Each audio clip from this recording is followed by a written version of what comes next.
Merry Christmas, Gonzaga fans. Santa is here to give you all 6 gifts for the Gonzaga Bulldogs this season. Let's get to unwrapping on today's Locked On Zags podcast. You are Locked On Zags, your daily podcast on the Gonzaga Bulldogs. Part of the Locked On Podcast Network. Your team every day.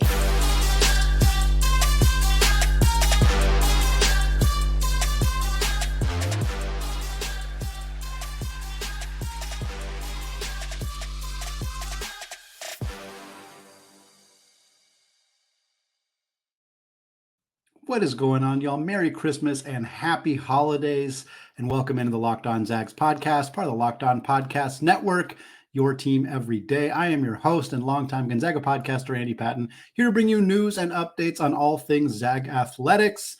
We're having a little fun today on Christmas. Again, Merry Christmas, happy holidays. Shout out to those of you out celebrating with your friends and family. Hope it's been a wonderful weekend for you all. Today, we're talking about Santa Claus and 6 gifts he could, should, would bring for the Gonzaga Bulldogs this season. We're going to talk about all of these 6 gifts, what it might mean for Gonzaga. We're going to take Tuesday off to celebrate the holiday. We'll be back on Wednesday, getting back into the regular routine and getting ready, of course, for Gonzaga's big matchup on Friday against San Diego State, December 29th.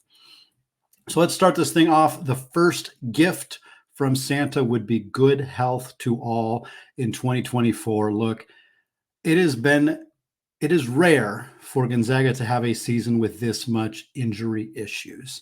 It's something I haven't talked about a ton on the show, but I think about a lot. I've talked about a fair amount of times, particularly with friends and family. Like, Gonzaga doesn't deal with a lot of injury stuff. It just doesn't seem to happen to them all that often. Some of it is just luck. Sometimes injuries are just bad luck and they just happen. Some of it, I'm sure, is a testament to the staff's ability to for conditioning, strength and conditioning, the strength staff, the athletic training staff, etc. But for most of Mark Few's tenure as the head coach of the Gonzaga Bulldogs, they haven't dealt with massive season-ending injuries and things of that nature. But this year has been very unlucky for Gonzaga in many ways. We'll get to some of them a little bit later, but injury luck is at an all-time low.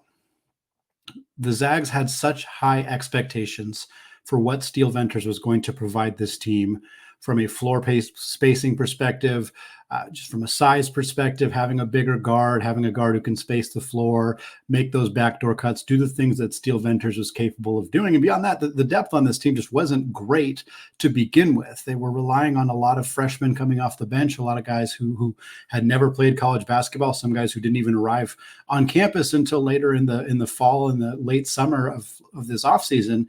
And so to have Steel Venters go down with that ACL injury before the season even began is just a devastating blow to start off the season. And it pushed Dusty Stromer into a starting role. And Dusty has been great. No complaints about Dusty Stromer's performance, particularly defensively. He's still finding his role offensively, but not in a way that is at all concerning or alarming. It's just he's been asked to do more than he was initially expected to be asked, and you can see him running with that well, but there's not any depth behind him. The guard depth on this team is cripplingly low, and now Luka Krajinovic suffers an injury to have a full season injury and then also a mid-season injury that's going to take Luka out for 4 to 6 weeks. I mean, it's just incredibly unlucky that both those injuries happened in the backcourt to a spot that Gonzaga already had not a lot of depth. For Krajinovic, the playing time may not have been a ton between now and then, but over the course of the time that Luka is expected to miss, if we're assuming he's back sometime in late-ish January, maybe he can get back in mid-January, but both Gonzaga's games against Pepperdine and both their games against the University of San Diego in conference play both happened early in the season. That's 4 games where Luka probably would have got good run. He probably would have played a fair amount against both those teams just because they're 2 of the worst teams in the conference, games you expect Gonzaga to win by enough of a score that Krajinovic can play some first half minutes. He can play 8 minutes in the second half, and there's a pretty good chance he misses all 4 of those games. And by the time he returns, that's when Gonzaga has both their games against St. Mary's. That's when they have their games against San Francisco and Santa Clara and LMU. And that's not to say that Krajinovic won't play in any of those games necessarily. I think that he probably will. But the timing is unfortunate that he is probably going to miss the games that he might have gotten the best opportunity to play, and that Nembhard and Hickman might have gotten the best opportunity to rest.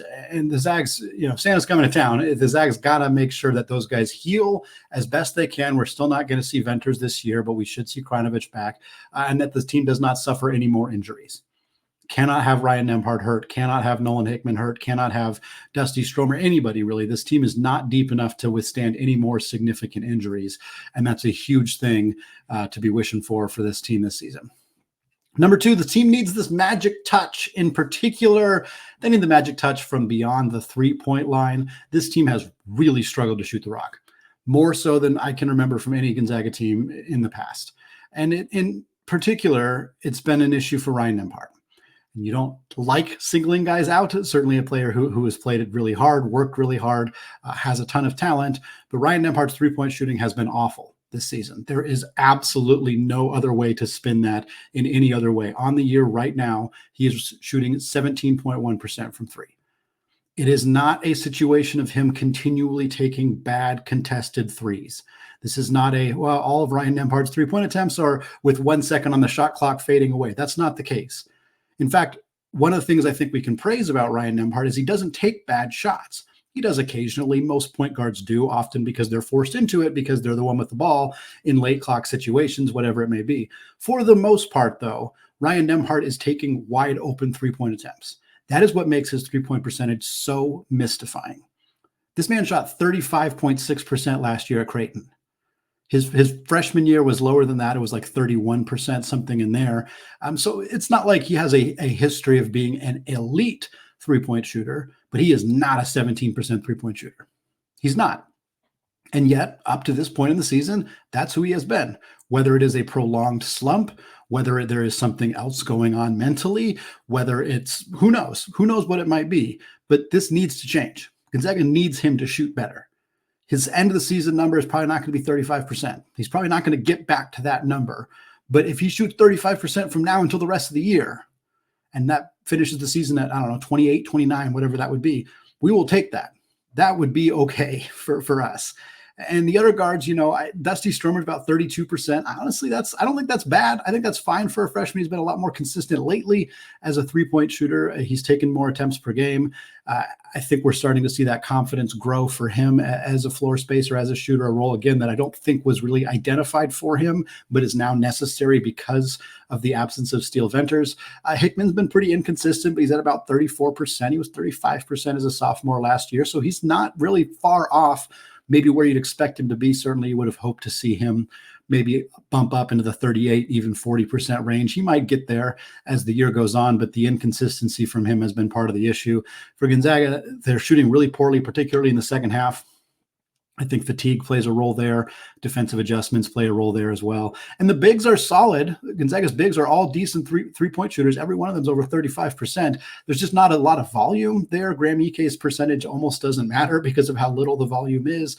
Greg and Huff don't play a huge role. They play 15, 20-ish minutes per game. And neither of them are spacing the floor or are shooting as much as I think maybe they could. I don't know if the answer to Gonzaga's problems is shoot more threes with the bigs necessarily. The half-court offense isn't really an issue in the sense that they just pound the ball on the rock and they do okay, or they pound the ball onto the block, and they do okay. But I do think, particularly against UConn, trying to pull Donovan Clingan away from the rim might have been something that could have alleviated some of the pressure he was putting on Gonzaga's bigs and on Gonzaga's guards who were struggling to get to the rim. That's something that I wish we might see Gonzaga do a little bit more, but we haven't seen a ton of. But ultimately, if there's some magic touch out there that can get Gonzaga back to being a league average or slightly above average three-point shooting team, I know that would do huge dividends for this team going forward this season. Number 3, for those of you who are fans of the movie Elf, there is a scene towards the end where the young son is reading off of Santa's Christmas list to try to convince people that Santa is in fact real. He is reading to a news reporter, Charlotte Denon, and he says that her Christmas wish is for her boyfriend to just commit already. And I thought that worked out well here because Gonzaga has a couple of recruits that they have heavy interest in that appear likely, or at least potentially likely, to end up in a Gonzaga uniform, or at least committing to Gonzaga. And right now, it'd be really nice. It'd be really nice for this program to hear some good news on the recruiting trail following the news on December 23rd that Zoom Diallo is not coming to Gonzaga. He is going to go to the University of Washington. Most expected that he would end up at Arizona. It seemed like kind of a late flip, a late decision to end up going to Washington instead. Zoom took a lot of time trying to make this decision, picking what was right for him. Ends up going to Mike Hopkins' team. People can speculate on why, all that they want. It doesn't really matter to me. Gonzaga knows why. They know if they got beat out from an NIL perspective, if they got beat out because he wanted to stay closer to home, if they got beat out for some other reason. It sure seems like his style fits more in the Gonzaga or Arizona offense, but hey, whatever that may be. The point is Gonzaga has no players committed in the class of 2024 and no players committed in the class of 2025. I have said this before, and I will say it again. I am not overly concerned about Gonzaga's recruiting, particularly in 2024, because Gonzaga doesn't have a lot of available roster spots to be handing out scholarship offers. They just don't. The only player on this roster who is guaranteed to not be on the team next year is Anton Watson. That is it. Will he be the only player? Probably not. Somebody might transfer. Somebody might go pro. Things change. Medically retire, as we saw with Caden Perry last year. Things happen. Things change. The transfer portal era has spooked a lot of people into thinking that entire rosters are going to overhaul. And certainly for Gonzaga, losing 3 players to the portal last year has made that fear even more real going forward. But again, Gonzaga cannot assume that players are going to leave the program. So they can't go out just tossing scholarships at every player in 2024 that they like. They can give them to players that they think are going to be immediately impactful, like Zoom Diallo, like Asa Newell. Those guys picked somewhere else. It happens. Gonzaga sometimes loses on the recruiting trail. Having said all of that, Gonzaga is involved heavily in 2 players who are currently in the 2025 class. That would be Isaiah Harwell and Nick Kamenia, and they need some wins here. Kamenia in particular. He is the 33rd ranked player at On3. I think he's 48th in the composite rankings in 2025. He's a 4-star prospect. He's a 6'7" stretch 4 type player. He can kind of play the 3-4 hybrid. Good shooter, good athlete. He's been involved with Gonzaga for a long time. He took an unofficial visit to Craziness, not this year, but last year. And then this year, he took an official visit to Craziness. He's been on campus twice, has not been to other campuses, at least not in an official visit capacity. All indications are that he's going to commit to Gonzaga. This is the school he wants to go to. The Zags have been involved with him very early on in his recruiting process. On3 currently gives Gonzaga 78.5% chance of landing Kamenia. I don't buy their odds too much. They're volatile. They change regularly. They're not always correct by any stretch, but 78.5% odds. Gonzaga is far, far, far and away in the lead here for Kamenia. They're also in the lead for Isaiah Harwell. And this is a bigger story in the sense that Harwell is the 8th ranked player in the class of 2025, again, at On3 right now. He's a combo guard, bigger guard. He's from Pocatello, Idaho, goes to the same high school as Nolan Hickman. There's a lot to like about Harwell as a player. There's a lot of optimism around his chances of ending up in a Gonzaga uniform. Again, right now at On3, he's got 46.3% odds, well higher than any other school in the system. And Harwell could potentially reclassify. That has been discussed with him as well, as potentially reclassifying to 2024, joining the team right away next year as opposed to waiting until the 25-26 season. A player to keep an eye on. If Gonzaga were to get commits from both of these players, the narrative would change around Gonzaga's recruiting in a fairly significant way. But right now, with nobody committed in 24, even though they have a pretty much full roster and they love to add via the transfer portal. Let's remember, if Anton Watson and 2 other players leave or 1 other player leave, they might just fill all those spots via the portal. These high school recruiting classes right now, they're kind of weak. The COVID years kind of threw off our ability to gauge and scout these high schoolers. They missed time. Many of them missed entire years of development. Gonzaga is far from the only school that is kind of staying away from high school players right now as they decide to build their roster via the transfer portal. So I'm not overly concerned about Gonzaga's lack of recruits, but Kamenia and Harwell are 2 big targets for Gonzaga, and it'd be really nice in the coming weeks to get commitments from both of them.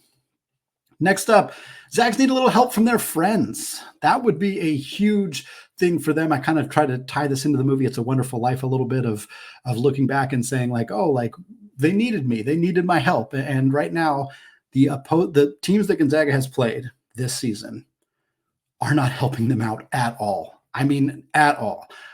And part of non-conference scheduling is a little bit luck. You schedule programs that you expect to be good. For Gonzaga, this is very important to them. They need to make good scheduling decisions in the non-conference because of the potential for the WCC to drag them down.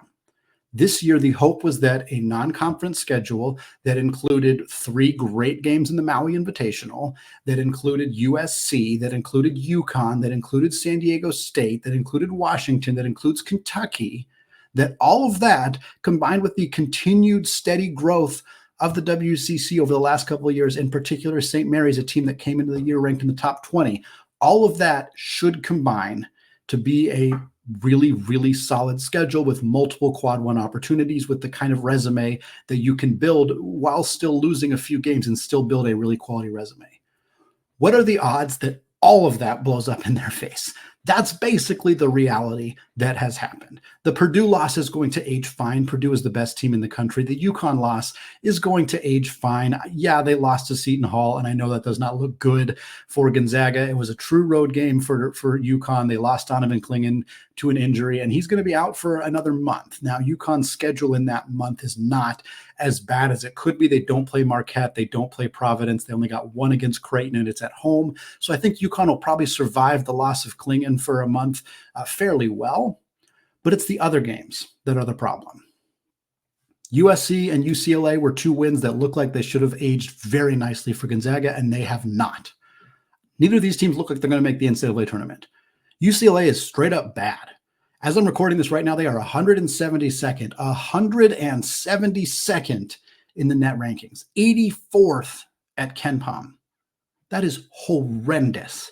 Mick Cronin's team is in complete shambles. They did not add any marquee talent in the offseason. They got some international players who have not stepped up into the role that was expected of them. Ade Mara is not that guy right now. Jan Vide, not that guy right now. Mick Cronin is mad. He is unhappy. He's talking to the press about it. It is a messy situation at Pauley Pavilion for the Bruins. Same with USC. This program is a mess. They're a mess. They lost to Long Beach State. They lost to Irvine. This team is really, really struggling. Bronny James being back might help them as they get into conference play. But so far, the early return, they got waxed by Auburn, who is a very good team. But still, this USC team, I think they'll probably make the tournament. They're much more likely to make the tournament than UCLA. But neither of these wins are aging well for Gonzaga. San Diego State hasn't played all that great. They're still a borderline top 25 team. They've had a couple of overtime wins, game-winning wins that they shouldn't have been that close. They barely beat UC San Diego. They barely beat Cal. Like, this is a team that almost has some really horrific losses on their schedule, but they don't yet. Hopefully that can be the case. And if I'm Santa and if I'm making a wish from Santa, I want UCLA season to turn around, USC season to turn around, San Diego State to blast their way through the Mountain West and end up a top 15 team, which is totally possible. And of course, for Gonzaga to win that game, Gonzaga can do themselves a massive favor by beating Kentucky at Rupp Arena in February. Not an easy game by any stretch, not a game Gonzaga was likely to be favored in when it rolls around in February, but I feel for Gonzaga in some senses because there are certain things they could have controlled about this season so far. They could have maybe had more, found another shooter in the transfer portal or made some other addition that might have helped alleviate that issue. There have been some coaching stuff that hasn't been perfect that people have criticized, but Gonzaga cannot control that USC and UCLA have completely flopped since those games. They just cannot control that. They won those games. They won the games that they needed to win. The loss to Washington hurts. And they could have controlled that. They should have won that game. They didn't. That's really frustrating. But a lot of these things that have dragged Gonzaga's net ranking down, that have their resume not looking good, are outside of their control. Yeah, the WCC is bad this year. St. Mary's just lost to Missouri State. Woof. That is a disaster for a program that has had a season chock full of disasters. But at the end of the day, Gonzaga cannot control that St. Mary's is doing that. Can they control their conference? To an extent, yeah. And they're looking at the Big 12 for a reason. The Big East, if they come calling, is certainly an area that Gonzaga is going to explore. But for right now, there's just not a whole lot they can do. Not a whole lot they can do. Win the games that they can win. That's the best thing they can do. Beat San Diego State, sweep St. Mary's. Do not lose to LMU or Santa Clara or anybody else in the WCC. Take care of what you can control. And if every time UCLA loses, if people are lamenting it in our Discord channel or on Twitter, there's only so much you can do. Only so much you can do. For Gonzaga, this is just one of those things where you hope for some help. You hope something changes that makes their resume look a little better by the time March rolls around, but a lot of it's outside of their control right now. Number 5, I want to see more from the Grinch. More from the Santa doesn't usually bring you the Grinch. Typically, he's trying to get the Grinch away from you. The Grinch in this situation is Anton Watson. And the reason I refer to that is because the Grinch is really good at doing one thing, which is stealing things. So is Anton Watson. Anton Watson just recently moved in to second place in Gonzaga's all-time history in steals behind John Stockton. Look, I know this one's a stretch, but we're having fun. It's a holiday episode after all. 1.4 steals per game for Watson. Again, second in school history, has been phenomenal at that throughout his entire career.